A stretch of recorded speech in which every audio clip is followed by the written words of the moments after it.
The French family is made up of three, Kent, Michelle, and Everly, and has decided the time is now. We have left fast-paced careers in broadcasting and entertainment, decided to world school our 8-year-old daughter, and packed up our lives to travel the world in an effort to live life to the fullest. Come with us on our podcast as we chronicle our journey around the globe, bringing you stories of Frenchitivity, which includes the three pillars of possibility, creativity, and tranquility, and ultimately learn what drives others to live life without a net. On today's Frenchitivity podcast, we discuss how to acknowledge your own intuition. I had no idea what intuition was then. I think I only learned about it in the last couple of years, if I am totally honest. It's always been there, it's within us all, but we don't take the time to acknowledge it, or we certainly genuinely don't listen to it, because as I was, and so many people are, we get stuck in the system of what we think we should be doing. Meet Liz Ward, who left a full life in the UK in search of something more. What she found was a calling beneath the waves. As a dive master, ocean advocate, and co-founder of Shark Guardian, get ready for shark encounters, wild travel tales, and how she embodies the power of following your intuition. If you enjoy this episode, please subscribe to the Frenchitivity podcast on your preferred platform. We hope this conversation inspires you. Michelle and Everly spreading Frenchitivity all over the world. This entire family creating possibilities all over the world. Frenchitivity, possibilities all over the world. Welcome to the Frenchitivity podcast. We are here today with our friend Liz Ward, and we are going to talk all things travel and making your dreams come true. And I'm so excited to have you joining us. We actually met Liz in Thailand, which is where you are now. But let's just dive in and talk about how it is that you came to live in such a beautiful place, and why are you in Thailand? Oh, well, thank you. And thank you for having me. And again, so lovely to see you again. Such fond memories of being here on Koh Lanta. So yeah, I'm a physiotherapist, and I did the whole school, university, became physiotherapist, worked all the hours, had a great life, had the car, had the house. Kind of felt that something was missing.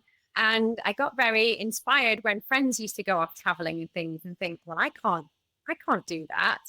And then I had a big relationship end. And I remember my mum saying to me one day, like, why don't you just go off? Why don't you just go travel? You've always mentioned it. Like the previous 2 years previous to that, I had actually held two of my good friends together because they were like ready to travel. And obviously I was living the life and couldn't do that. So my mum said that, and I said, all right, yeah, okay. I'm going to take a year off, travel the world. I had some friends living in Arizona, and they said, well, why don't you come here first? We'll just like break you into that single lady traveler thing in America. And I desperately wanted to go to Australia. So I did. Within a couple of months, I'd kind of sold lots of things, done car boot sales and things like that. And I went to Arizona by myself. We did all the amazing things. And then they left me in, I think it was Santa Monica. And I really embarked on just that, traveling by myself. And I have to say, traveling in America was one of the highlights. I mean, this is back in 2007. Oh, that's cool. It was amazing, especially as a single person. It just, caused the conversations to start, because people were like, what the heck are you doing here? And yeah, I had an amazing adventure. And then from there, I went to Australia, and it was there I got back into scuba diving. So in 1999, at the end of my university course, I had traveled in Australia then, and I always swore I would go back. It definitely planted something in my soul. And I did my scuba diving course, but didn't do anything about it. So it was all of these years later, went diving, wasn't the best experience. But a few days later, I actually went snorkeling and saw my first shark. And I remember that being such a pivotal moment of, wow, what there is under the water. And the shark thing, little did I know, kind of been planted in my body. And by the end of that trip, I'm doing the short version, by the way. By the end of that trip, we have all kinds of time. It's okay. We are hanging on every I know word, everything you've said. I'm like, sharks, snorkeling. I mean, come on. Single lady travel, Yes. Australia, all of it. reflecting back on it, there's so many things that like pop up now. Like I celebrated my 30th birthday in Cambodia with a good friend that I'd met traveling, just things like that. Yeah, by the end of the trip, I was just doing loads of scuba diving because I kept meeting these people and they'd say, you have to go here, you here. And actually I ended up on Koh Lanta at that point of one of my first stops in Thailand. And just did loads and loads of diving. And by the end of the trip, I was spending a lot of time actually doing the liveaboard trips. So where you live on the boat for like 4 or 5 days on the Similan Islands in Thailand. And by the end, it was like, I need to get paid to dive. I can't keep spending all this money. By this point, I probably had like nearly 100 dives. That's how much I was doing. And I dived in Komodo and I dived in Scuba, all these cool places. So yeah, I was diving a lot, and the people said, well, come back and go home and then come back and do your dive master. So I went home like a couple of weeks early to surprise my mum on her 60th birthday. And I was like, coming back, I'm going to work, I'm going to earn the money, I'm going to go back and do my dive master, the first level of professional diving. And then I'll come back, and then I'll get back into physio, and then I'll resume a normal life. So I went out, did my dive master, worked a bit, then did my instructor. And it was around that time, actually, I met Brendan, who would later become my husband and partner to create a shark charity, just dropping that in there. But so, yeah, I kind of never really went home. I did go home for a little bit. And I said, I said I was going to come back, but there's this guy I've met and I kind of want to see where it leads. And we're doing, there's lots of exciting things that are going to happen. So that was like 2008, 2009, I think, by that point. And then, yeah, kind of left it all to throw myself to go and live with some guy, which, sounds really romantic, doesn't it? And then worked in scuba diving and then soon started to learn about sharks. I mean, the reason we actually got connected. Sorry, the cat's just getting hairs all over me. It's tickling all over me. The animals that you adopt when you live in these tropical countries. Yeah, we connected because he was telling me all about sharks. And once I became a scuba diving instructor the year or so before, I had a very good mentor, and she was telling me about all the depleted big fish stocks, She was telling me at that point, that was 2009, already saying like there's like 80% of all the pelagics have already gone, and start to hear about coral bleaching. I started to become mindful. I had no idea, even as a dive professional.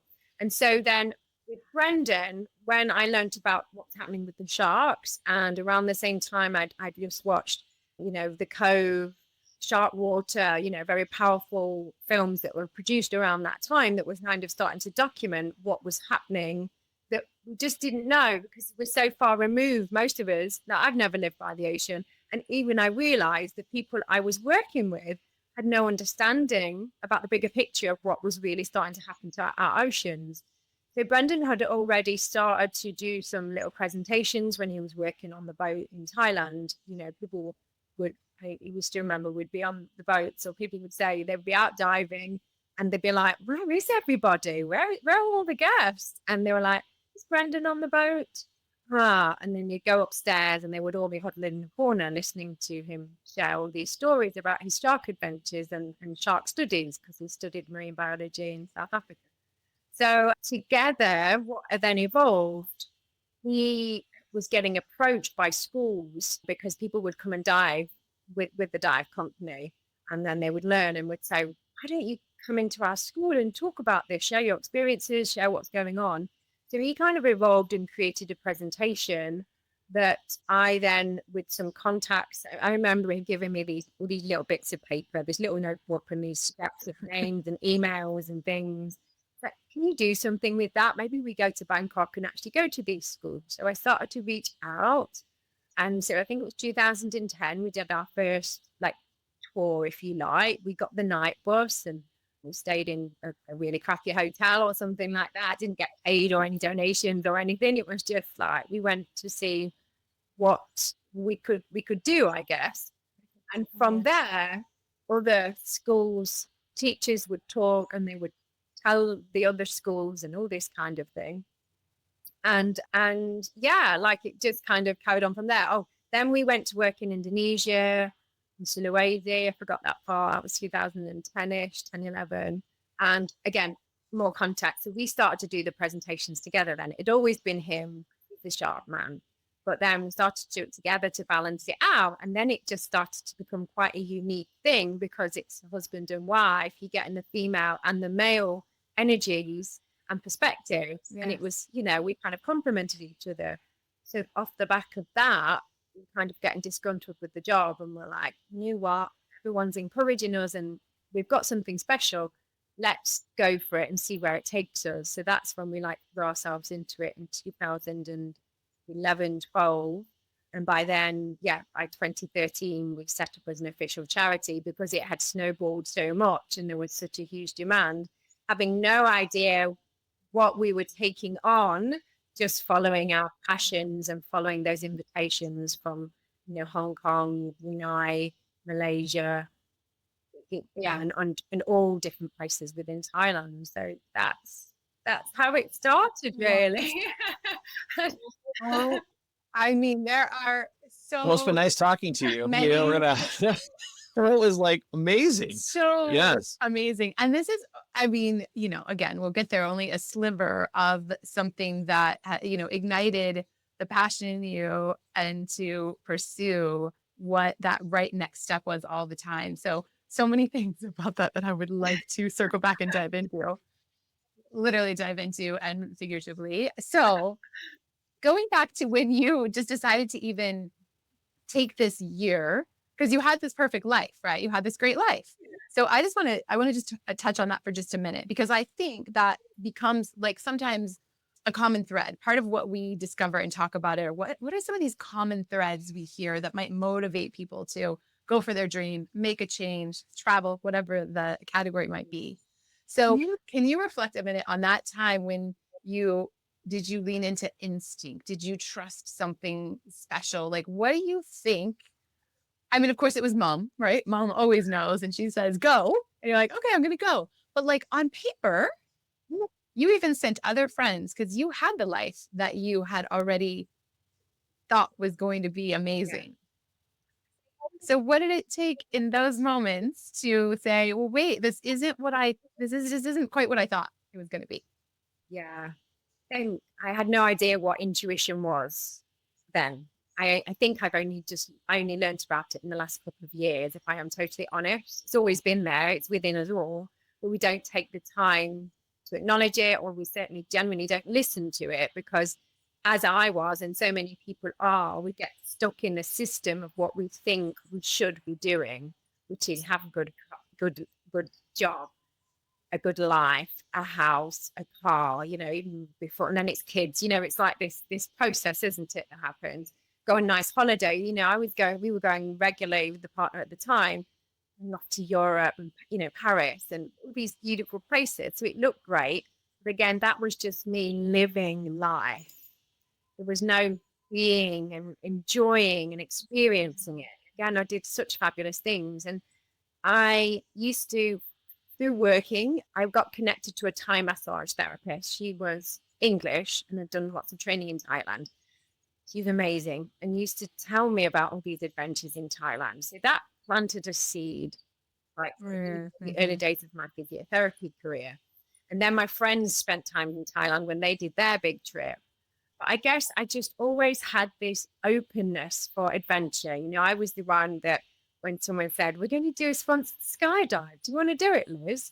Heck yes, I'm there, When I first went to Australia, that travel trip, that was quite a big leap. We're going to do a bungee. Are you doing it, Liz? Of course I am. I've always had that adventure streak within me.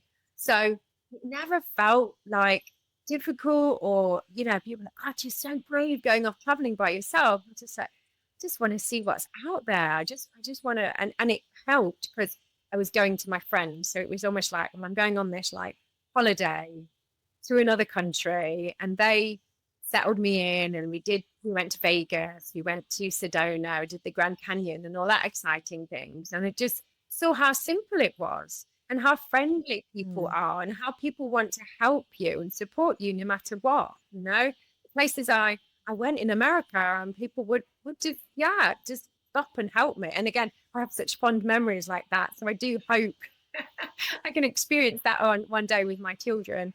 And I think only by doing that, and then And I guess it was the intuition of trusting. One of the biggest lessons I learned would be not everything goes to plan, not everything goes on time. And the more I stopped planning, the more I just allowed things to show themselves. Now I know that that was true intuition. Like the times when things were hard, or, I'd miss buses, or I'd miss a plane, or things didn't work out. I'd end up staying in a crappy, horrible place with noise. And, when those happened, that was because I'd forced it, versus when I just play, then I'd meet those people and they'd say, yeah, let's do, I remember arriving in Bali one time in full chaos. Like I'd read the book Eat, Pray, Love, and that had been on my radar to go to. But then this is way before the movie came. So, Bali in its all its beauty and magic. I arrived in Bali and I didn't have the dollars to buy a visa. It was chaos. It was awful. But I just met this woman, because we all had to go and get some cash out the cash point. And then they were like, we're going off to the Gillies tomorrow. Why don't you come with us? And again, that was such an amazing adventure that I ended up and drank far too much and partied far too much. And again, learned so much about myself in a short time, because they were like lawyers and just having this party. But two of those were divers. And again, that allowed me then to go, oh, from here, I'm going to go to Komodo.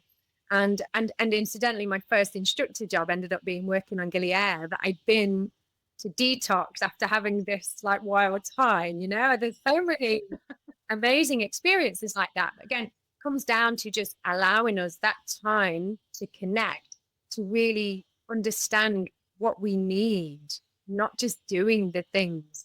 And I think, we're going to get onto world schooling and things like that.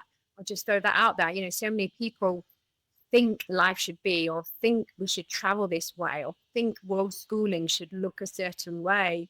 We've got to let that go, because we're all so different and the universe has different ideas, even if you've got your own ideas.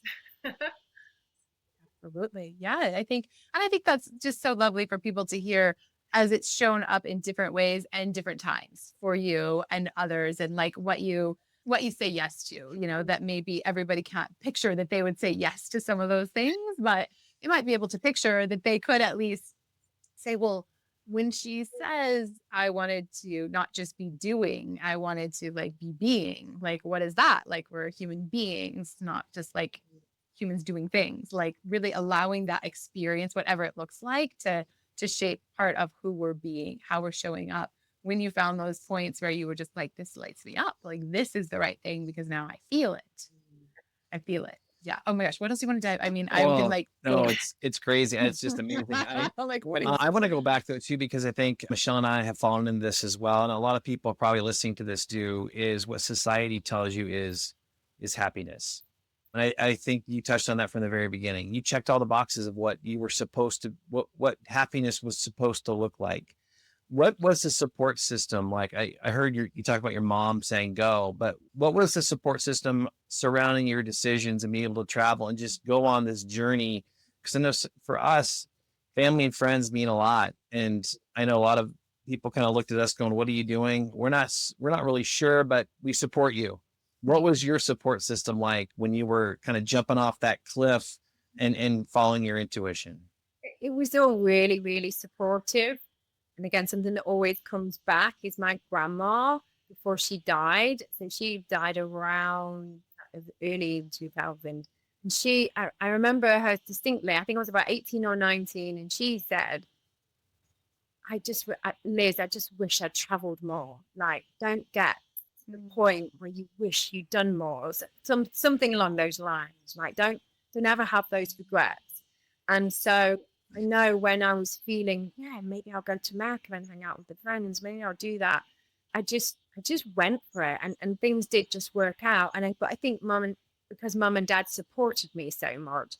And the thing is, when I went to Australia after finishing university, so like 8-9 years previously, my mum and dad went to Australia the year after, and then continued to do this amazing travel. So it was almost like Mum had encouraged me, and then I became a permission slip for them as well.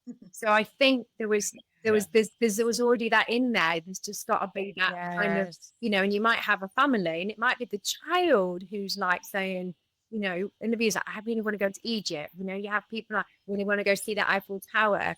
And it's just that little nudge, isn't it? And then often the universe will provide you with that path to get to those things. So yeah, I'm so blessed. Every time I came back from travel, his mum and dad welcomed me in.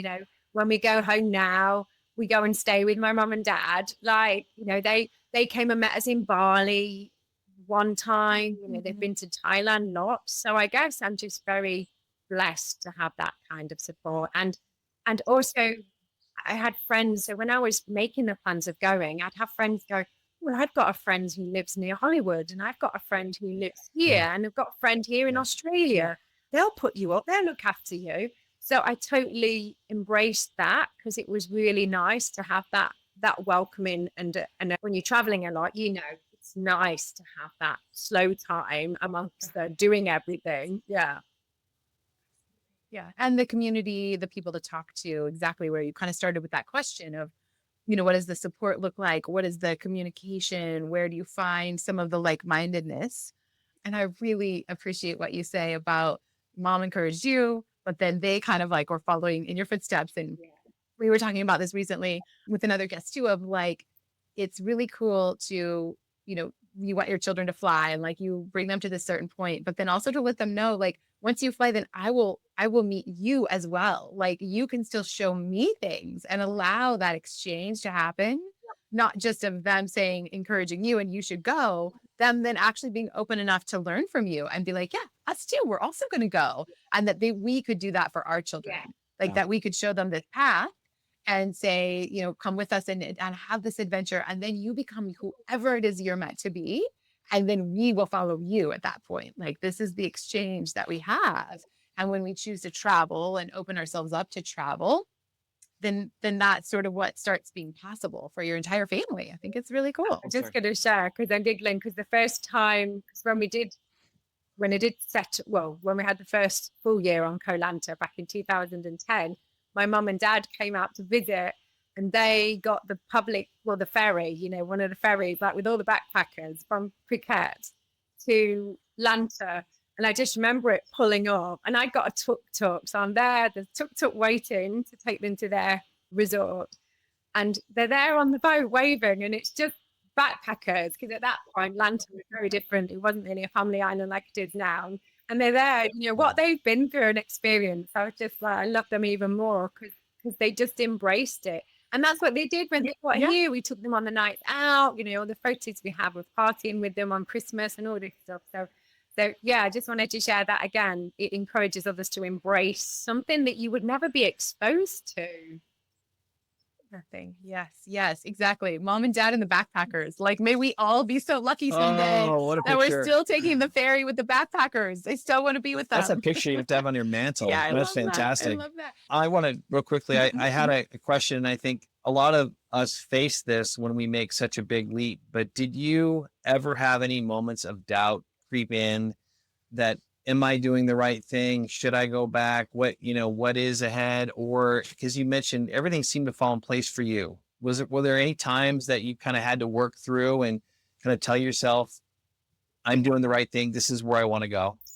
One springs to mind is when I was doing my instructor course, actually. It was a couple of days before the actual final exam. And my grandfather died. And mum and dad didn't tell me for a couple of days, and then they were like, we need to tell you. But you're not coming home. You're not let you disturb or interrupt what you're doing. But even now, I just feel like I missed out on a real celebration of his life. And we weren't massively close, but still, that's kind of on my mind. Yeah, at the same time, that's doing that instructor course. What that then led to of more adventures and eventually creating Shark Guardian. Again, I'm glad that my mum and dad almost took that decision away from me. The only other, times is more, I think, when you have children, that affects things a lot, because, the things you miss as community, your good friends, and of course your family. So like during COVID, nobody knew that was going to turn into the, I won't swear, but show that it became, and when that reality sunk in. I mean, we were living in Ao Nang in Krabi. It was beautiful. We had beaches to ourselves. Like, we weren't locked in or anything. It was an amazing, amazing time. But hearing the stories from England and afar, it was just like, wow, like, when do I get to see my parents? So when they came to visit when things were lifted, right? That was such a heartfelt connection, because we hadn't been allowed to see each other. We have this freedom, don't we? The world is changing so fast, and there are so many people who don't have freedom. It's something I talk about with my children every single day, of how blessed we are, because who knows what could or is going to happen in this crazy world right now. So yeah, it's those things that make us question, are we in the right place? Where are we going in the next chapters? Yeah. Mm.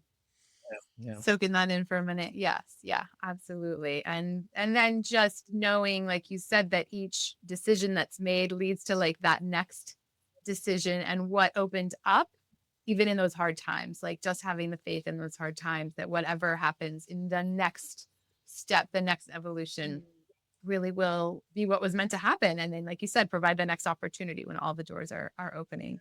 I want to talk about diving a little more. I know. I want to talk about diving. When I was chasing Michelle, I got certified. So diving has a special place for us. So yeah, I want to learn about your obsession, passion for the ocean as well.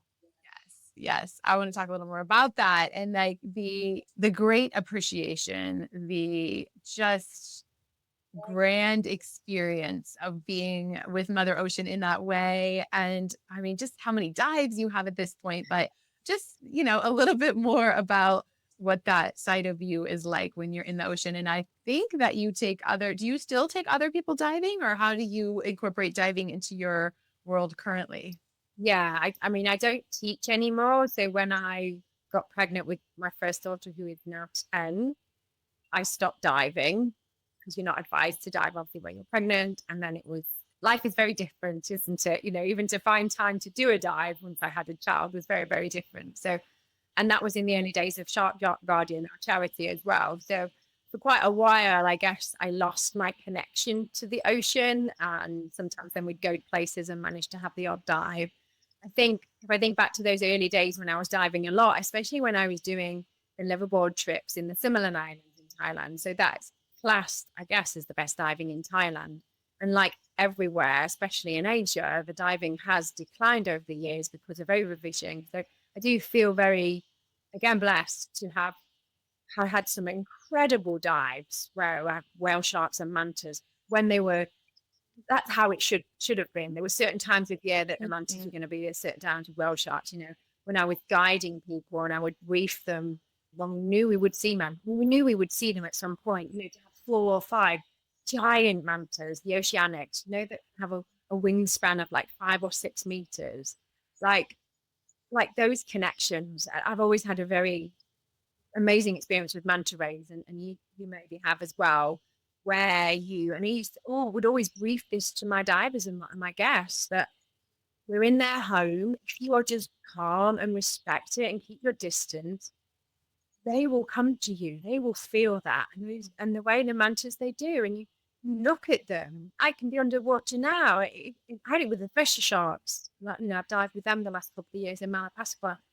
You make eye contact, and they see you're calm, and you're not flashing around, you're not trying to chase them or anything like that. They come to you. Like, everything is energy. And I think that becomes a whole new level and respect when you're in the ocean and you treat it in that same way. Have those mantas, and they just like come on the top of you. They like your bubbles as well.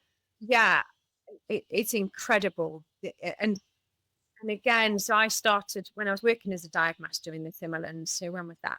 2009-ish, when I started to learn that they were being killed, when I had just started to learn about shark finning, and to feel that deep hurt, because this is their home. They are magical. To know I want other people to have those experiences. I mean, now it's very different, because my drive is because I want my children to have those experiences. You know, it brings me to tears to think that I won't be able to have the encounters. You know, I know Thailand doesn't have as many fish. We are seeing much less whale sharks, and the mantas were hardly around last season. Like, and they used to be guaranteed. Like, that's a big problem. So, yeah. So my then being able to take people to see these amazing creatures and be able to educate, you know, and ensure we are sharing good codes of conduct and, you know, respect and learning about the different topics. Because like I said before, when I became an instructor, I didn't have an idea of what was happening to the oceans. When we started Shark Guardian and started doing presentations to communities of dive professionals, they didn't know what was happening. So when something's so far removed, so you've got people like where I'm from in England, Nottingham, very far from the ocean. People are so removed from it. So now that I can bring that into people's lives, and whether that's taking them on a dive trip from Lanta, we take people snorkeling, you know, we take families to see children and adults that express that they are scared of sharks, to sharing education with them, then actually taking them to see them in the ocean, and then them becoming ocean and shark guardians themselves. You know, these little kids that are spotting sharks and going, Mom, there's one over here. Like, that brings me so much joy. And that's what we've got to continue if we're going to have oceans and if we're going to have a thriving planet. Yeah.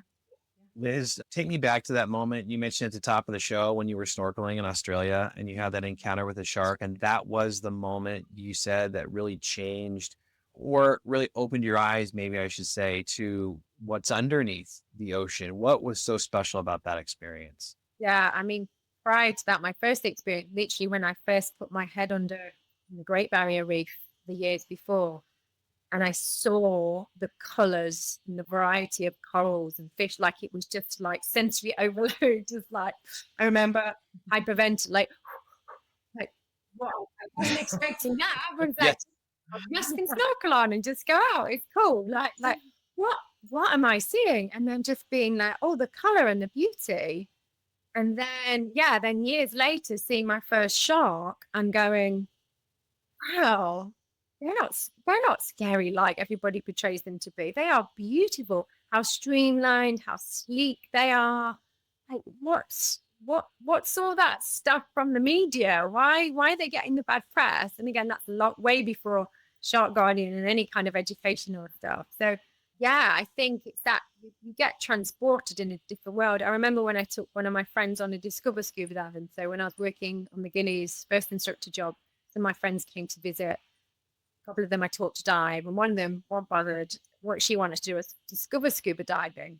And, you know, and she was like really scared. You could see it breathing so heavily. We just, luckily there was a line to go down. We were going really, really slowly. It worked on her breathing.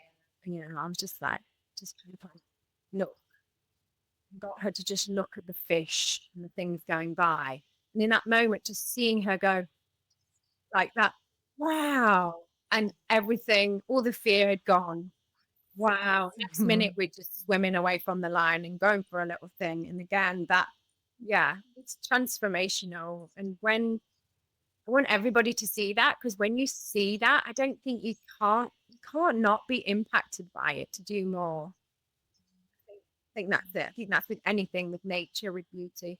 Yeah, people are far removed, but I think, yeah, there's a whole, there are the people who don't care, but I think you can't not be touched by the energy and vibration and those colors and the things that you see. I forgot about that experience. Thank you for allowing me to relive it. It was nice to live it with you. That was really beautiful. And yes, we agree. I think that, you know, we treat diving in that way of what a privilege to be able to be in this time and space, and that often we are just saying after we had a moment in time that that was only ours, like no one else, that will never happen again, that exact passing of that fish or that experience, and then feeling just the weightlessness of being in and being held by the ocean, just being allowed, the fact that we have the technology and scientific information to allow us to do this. And I think then I love that guardian is in the name, that we all inherently need to be protectors and guardians and really stewards of just the information, at least. And I think you're right. Once you're touched by what that experience is in the ocean, you can't not know or need to know what's my role in this, what's my place in this.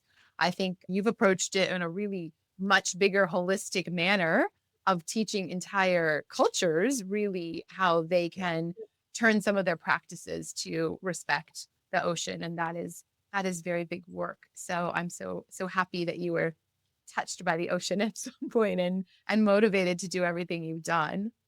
I do want to turn and talk about World School a little bit. And you've mentioned your beautiful family and your beautiful daughters a couple of times, but even in the education about the ocean and how just how you feel that we can show and teach through some of these experiences and how you choose to educate your children and kind of what your view on what we can show them when we travel, how has that impacted how you teach your girls? The Frenchitivity YouTube channel will have you screaming. Kent, Michelle, and Everly make up the Frenchitivity family who pack up their lives to travel the world in an effort to live life to the fullest. Greece, Thailand, Croatia, Indonesia, and New Zealand are just a few of the countries they experienced along the way. Now they want you to join the journey. Subscribe to the Frenchitivity YouTube channel to see the world with Kent, Michelle, and Everly, one adventure at a time. One question. When are we going to post this? Yeah, so when our first daughter was born, we were living in Khao Lak, actually. When we started Shark Radio, we based ourselves in Khao Lak, which is on the west coast, about an hour north of Phuket in Thailand, so we could travel and it make it easier for Shark Guardian. And there wasn't many families, at that point. Again, it was very different, very backpacking, low season, it was very lonely. So we moved to Krabi to have access primarily to kids and schools, because we just thought that was going to be the way. So there was kindergarten, there was a new school. It was still very, very new, even at that point, 10 years ago. So yeah, she was 2 when we moved. And we met other people who were, it was linked with climbing, a place called Spirit Mountain. You might have heard of it. Those people within World Schooling, if you look into Krabi, Spirit Mountain will come up. So they started to do some outdoor activities there for families, and then they hosted their very first World Schooling camp. And at that point, I was like, what's World Schooling? And then they were having topics about homeschooling. And I'd heard homeschooling, but I was like, I don't really know what this is, because my kids are just going to go to school. And yeah, just suddenly seeing my 4 or 5-year-old at that point, how she thrived, climbing up a wall, and how good I felt in nature, because again, I've been disconnected a little bit since becoming a mom and running a charity, but spending a lot of time online. Suddenly meeting on these families, at that point, so 8 years ago or 6, 7 years ago, world schooling wasn't really a thing. It's really the last couple of years, hasn't it? It's really exploded to be in all the different things that you do. We did this camp and just meeting these like-minded people. I love chatting, I love connection, I love bringing people together. So to start to meet these like-minded people and have these conversations about doing things differently. Because one of the things we used to talk about was going back to England when the girls needed to be in school. And all the people in England, teacher friends, would be like, Liz, if that's the only reason you're coming back, don't. Like, the school system's in a mess. Don't even let that be a factor. Okay. And then just starting to incorporate, so the Shark trips, we would travel, even in the early days of Olivia being a baby, we were going to Indonesia. She came to Hong Kong with us. We would just take her with us. It was just part of, this is what we're doing.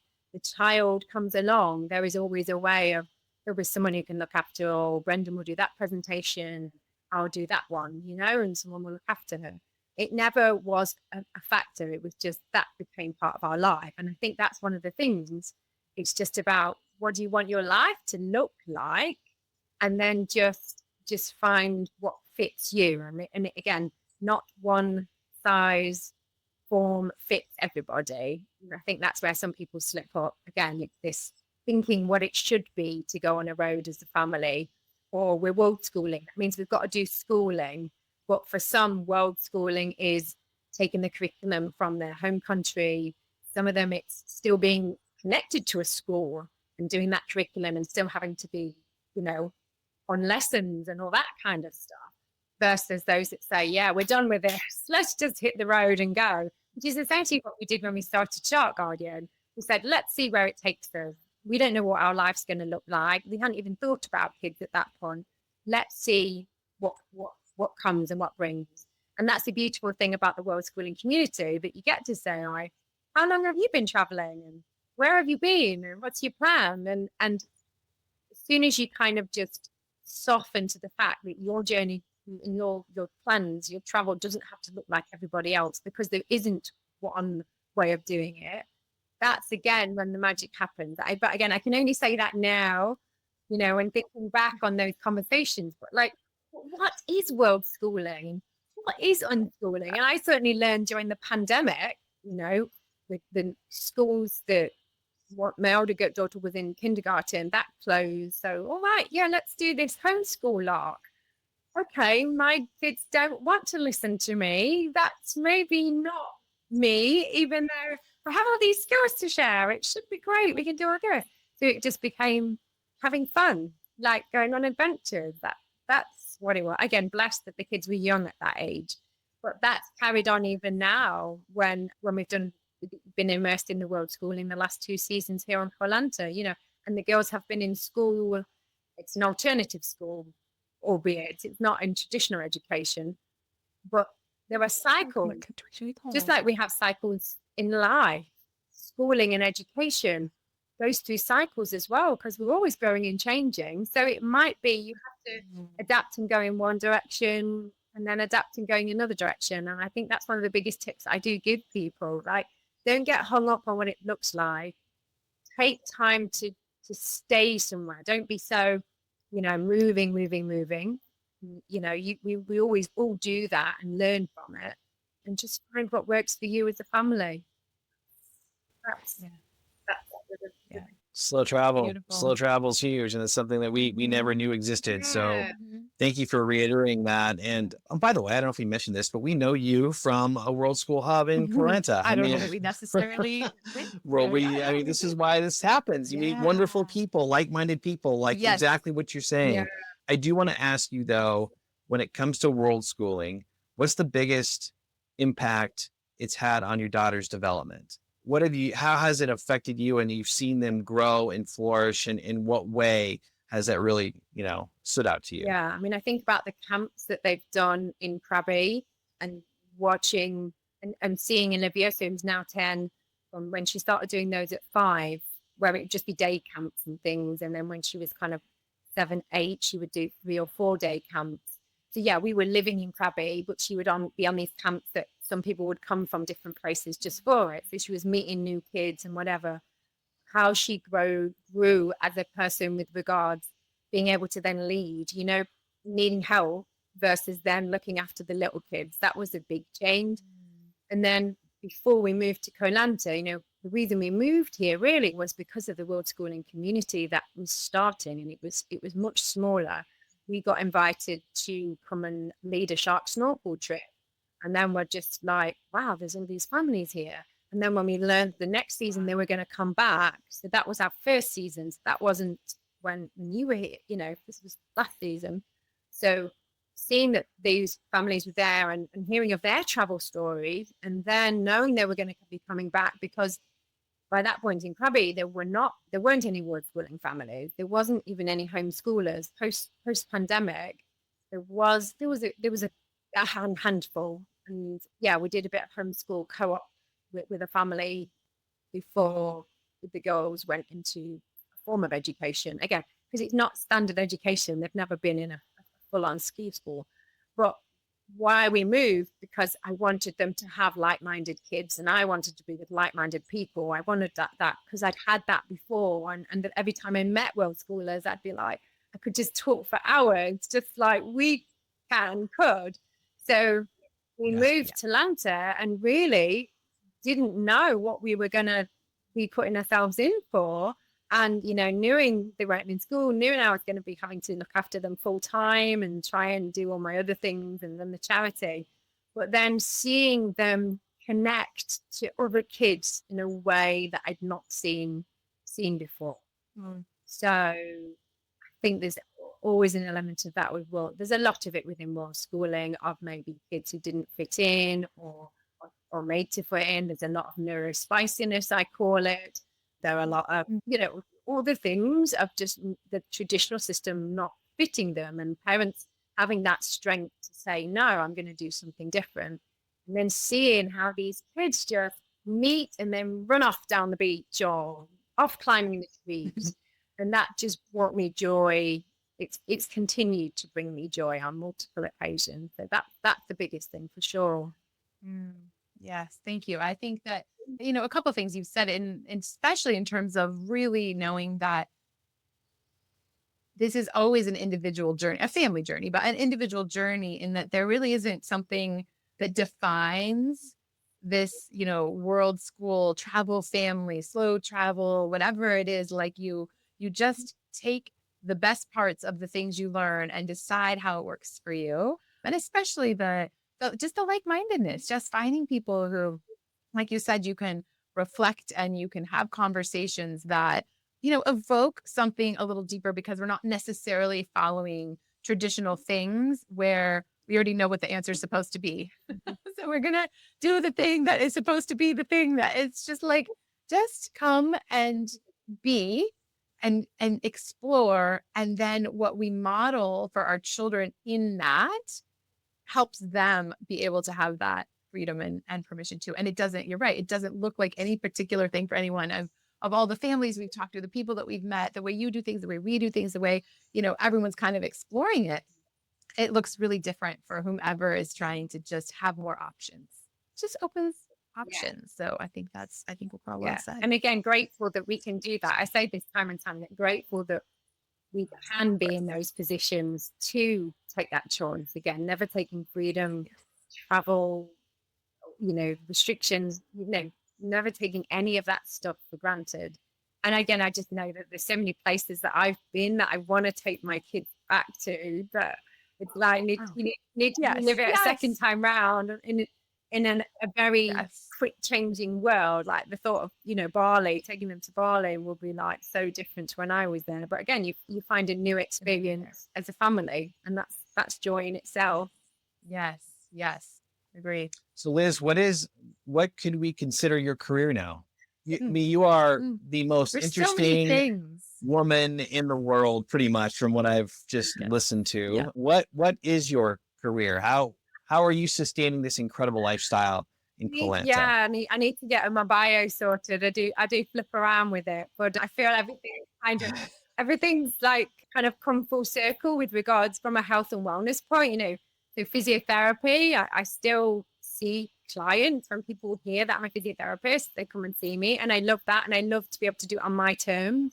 I'm not stuck in a clinic, without any windows, treating people all day. That's one of the reasons I left to travel the world in the first place.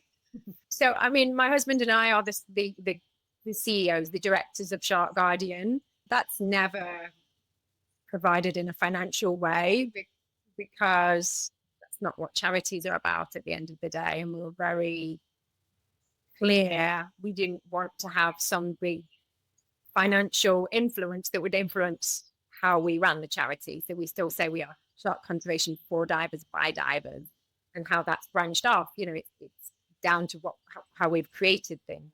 So during the pandemic, when I was presented with an online opportunity that ended up revolving around water, that I'd already been concerned about how essentially an online business found me more than anything, because I saw a friend who had been like a mentor through motherhood, she was in Bali, I was in Thailand. She really helped me in those things that you don't know until you have a child, and especially when you're in the tropics and with mosquitoes and the sun and all this stuff. So I saw her transformation from finding a business and finding wellness products that clearly had helped for her from a health point of view, but I could see then it helped her transform out of motherhood slumber.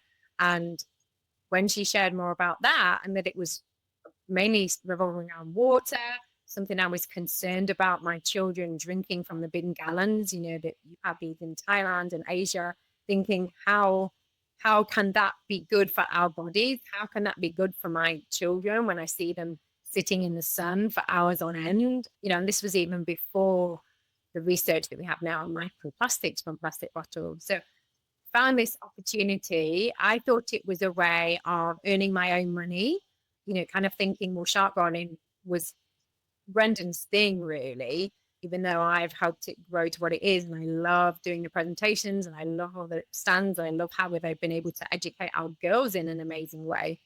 I wanted my own thing and saw it as a way of earning money, but then it just became so much more when I understood from financial aspect how it could support me, but have a ripple effect into supporting the charity and supporting other projects. You know, as I've gone over the years, I mean, 4 years we're talking, but things don't always carry on as you think they're going to be at the start. Yeah. And I'm so grateful for the self-development journey that it took me on. Like, I've reflected like the intuition that I didn't know back then that was there, and that it just became a thing of helping people with their health, but also the transformation I'm able to witness in other women who step in to work with me.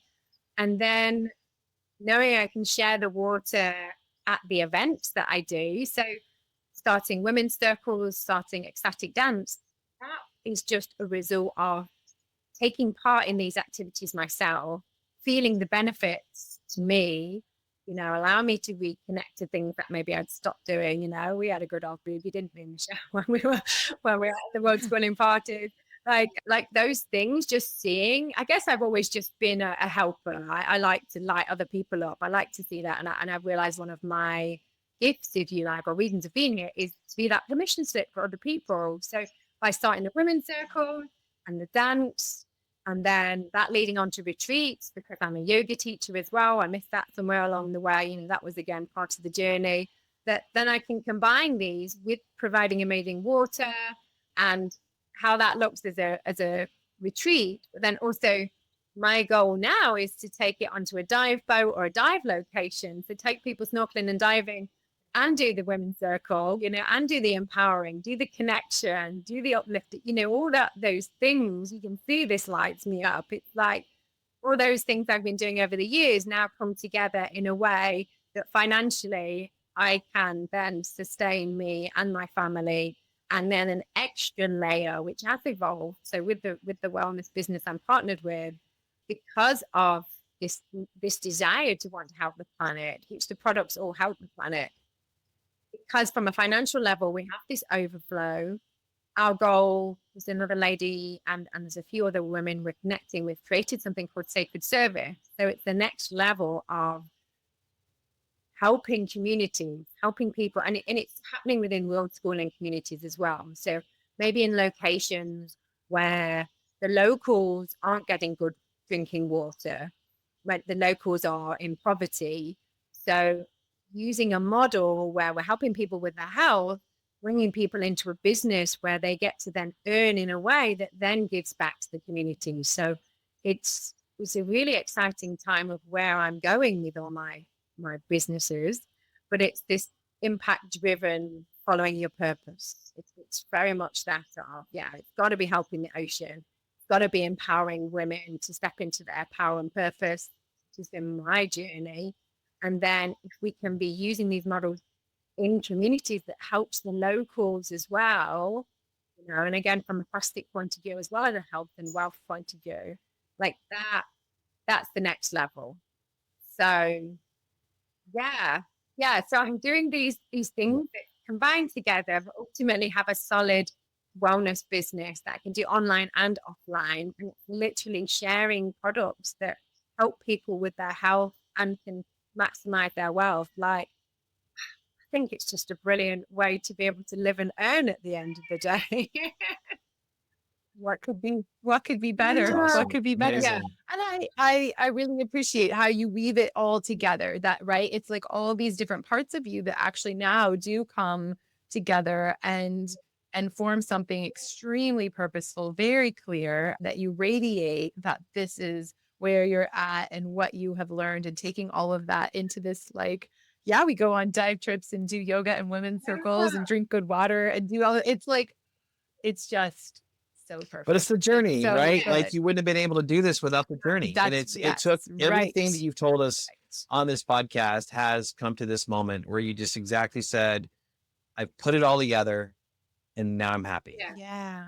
It's pretty And cool. with that, you know, Yeah. it's this reclaiming ourselves again, like we talked right at the start, stepping away from what you think or have been told or society implies that you should be doing, or this is how you should be earning, or this is how you should be living.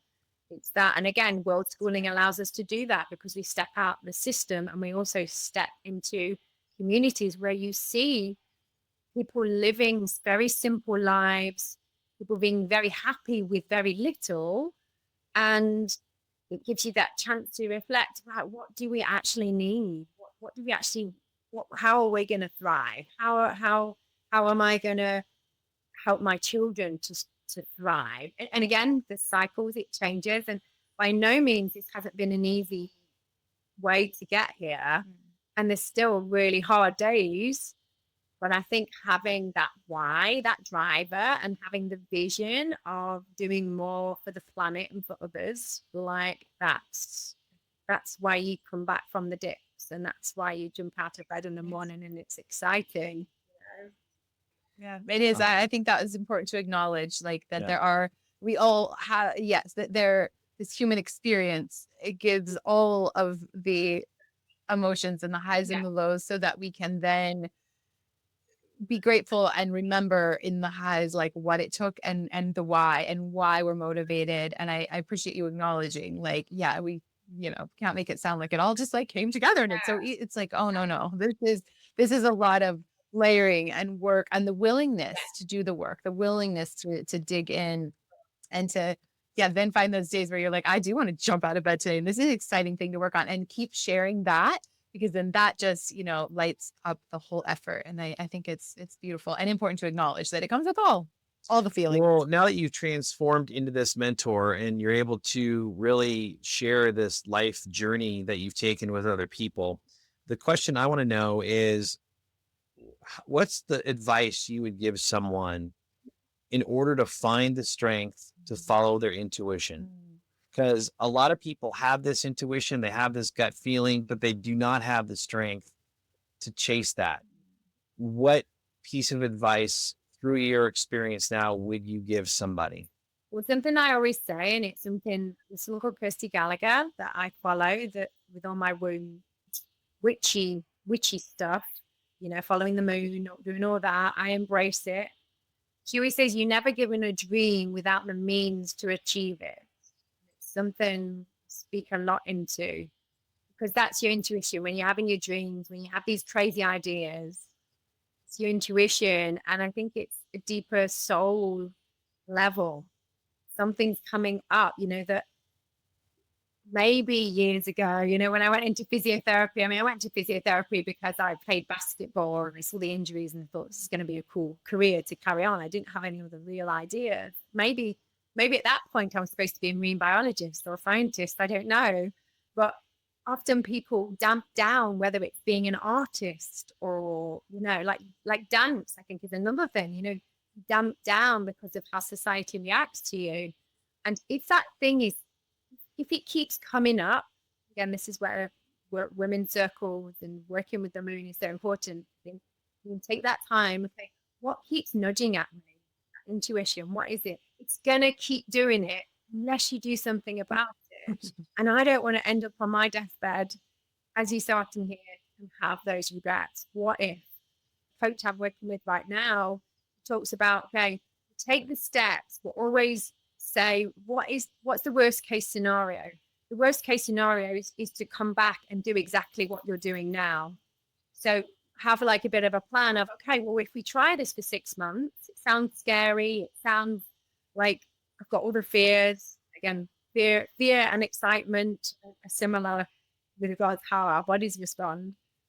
Give it 6 months or whatever time scale, always come back. So what's the worst can happen? You know exactly where you started off. You tried. And then what if you try and it leads to so much more? Amazing. Yeah. Okay, I wish I wrote that down, but I'm glad we're recording this. Yeah, That we're was recording it, so fantastic. it's good. It's good. We're recording it. We so it's gonna be are good. we're coming to the end of this, but I again, we with someone so interesting and well traveled, and just the experiences you have, you're such a joy to speak with, and your energy. You mentioned energy is such a huge thing, and it resonates through the screen of this computer. But I kind of have a question when going back to the diving aspect of things. Is there an encounter that you look back on, you share a story of with family, friends, or pupils about something that happened to you under the water that you will never forget? I have loads of those. Gosh, again, every time It sounded like it. I was curious if there was every one. time this cat comes and sits on me, I get hair all over me. Loads come to mind right now. One that I'm going to share, and it's one I often share in the shark presentations, that I went and dived in Egypt. It's the only time I dived in Egypt. I did a liveaboard trip with a very, very good friend who I met on Koh Lanta. Actually, she became one of our first trustees. She was such a mentor to help me rise within Shark Guardian. We were in Egypt. We were a bit bored on one of the dives, so we decided just to go and hang out in the blue, because you were told you could see sharks. So we were hanging out in the blue, bit boring. And then the next moment, I turned to her, and I could see her. She's just a couple of meters away in the blue, and I just see her face go. The eyes just go like, oh my God, kind of sensation, and to turn and to have this huge oceanic white tip shark come and then just kind of go away, came back and just circled us for a few times and then just swam away. And we were like, holy amazeballs, like that was really scary, but at the same time, wow. Like you said earlier, Michelle, we are never going to have that kind of experience, just us two, just that shark checking us out. And here we are, everything's okay. And again, this was years before. No, this is probably about 3 or 4 years before Shark Guardian became the thing, So yeah, that's one of my many experiences. I must share another one actually. I will share another shark one in South Africa. I'm diving with ragged-tooth sharks, a place called Aliwal Shoal.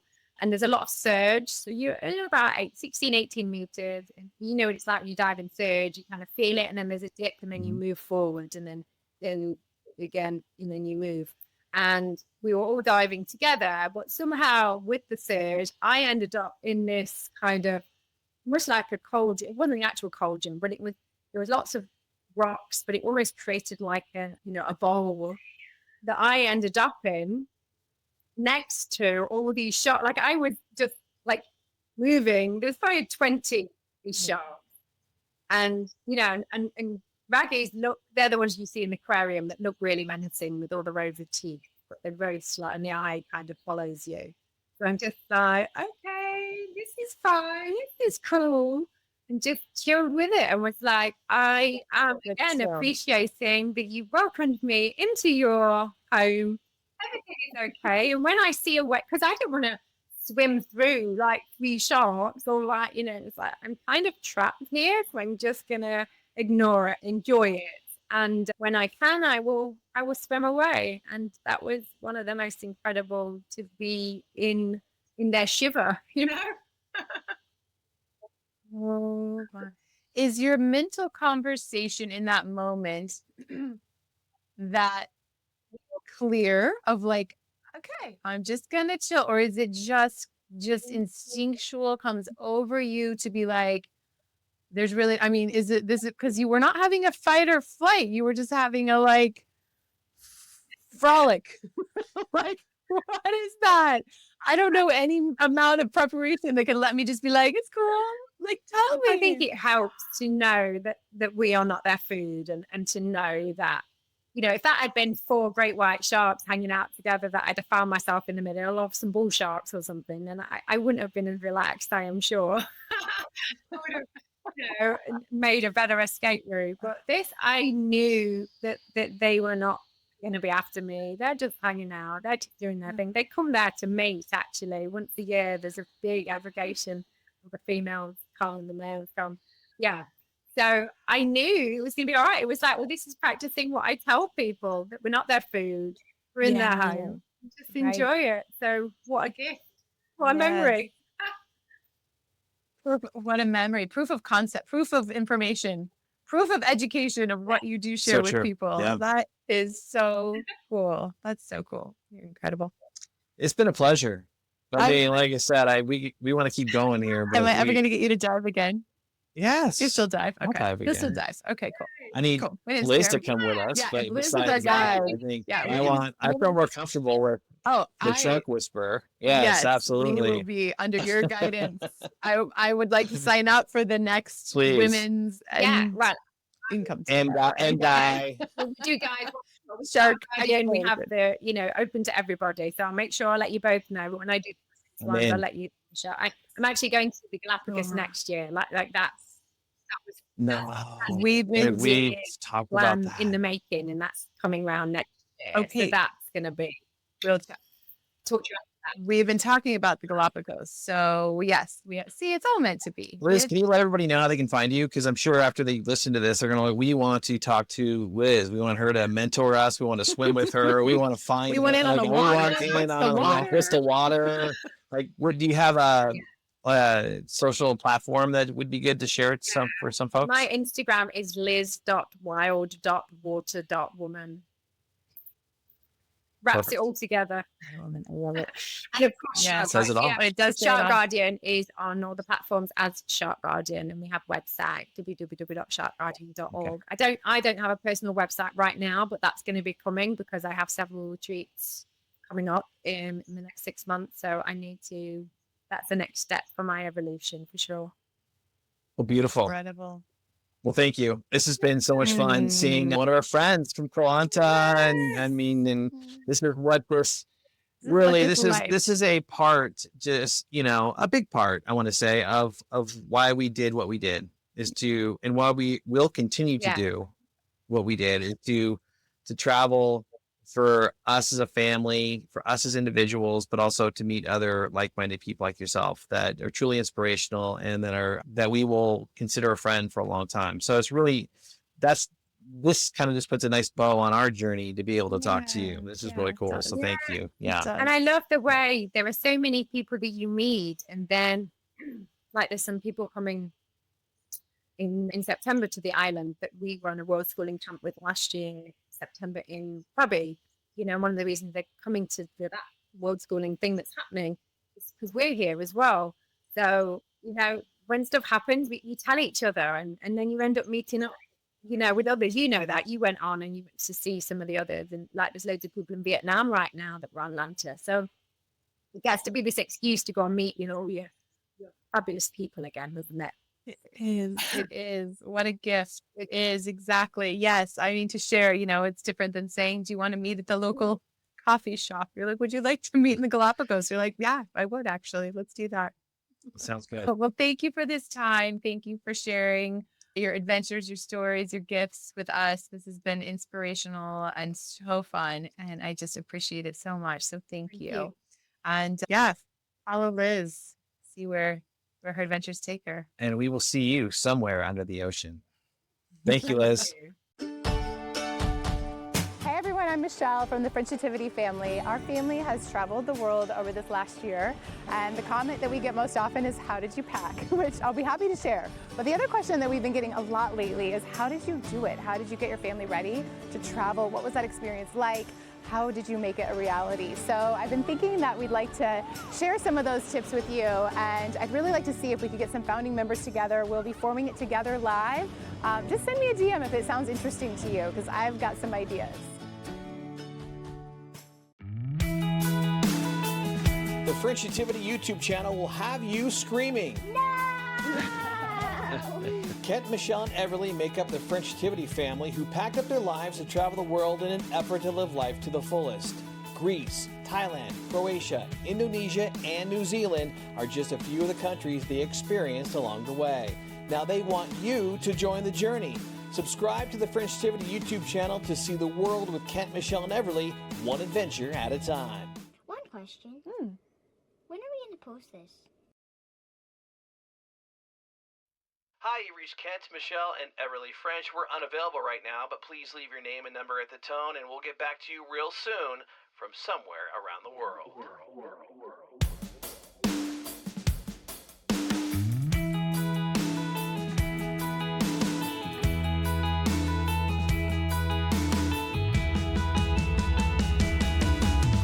Kent, Michelle, and Everly spreading Frenchitivity all over the world. This entire family creating possibilities all over the world. Frenchitivity, Frenchitivity all over the world. Frenchitivity, possibilities all over the world. Come on, take a ride. Take a look inside this world of mystery. It's Frenchitivity. Frenchitivity, Frenchitivity all over the world. Frenchitivity, possibilities all over the world.